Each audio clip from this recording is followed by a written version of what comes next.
One of the earliest accounts about Jesus of Nazareth, his life, death, and resurrection, was written by a man named Luke.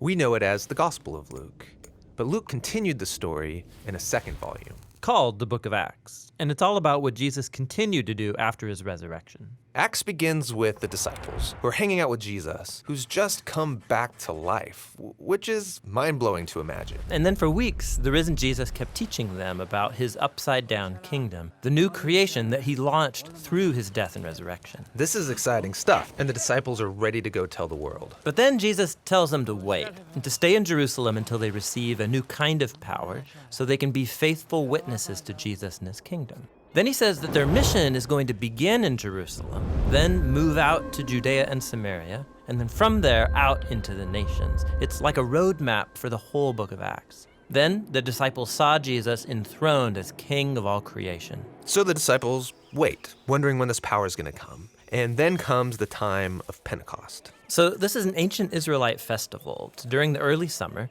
and thousands of Jewish pilgrims would come back to Jerusalem from all over the world, all these different languages and cultures colliding in the city. And the disciples are together in a house, which is suddenly filled with rushing wind along with fire.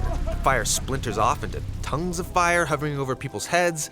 What's this all about? Yeah, so Luke is tapping into a repeated Old Testament theme. When God's presence showed up similarly at Mount Sinai, he made a covenant with Israel and gave them the Ten Commandments. Then later, when God's glory came in a pillar of fire, it filled the tabernacle when he came to live among them.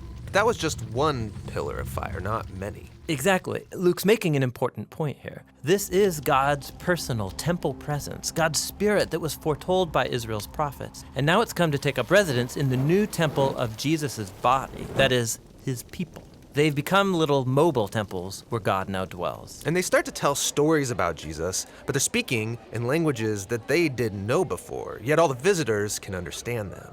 What's this all about? Well, Peter gets up to explain that this is the fulfillment of Israel's hopes based on the scriptures. God's plan was always to use the unified family of Abraham to bring peace and justice to the world. But the tribes of Israel had been scattered because of the exile.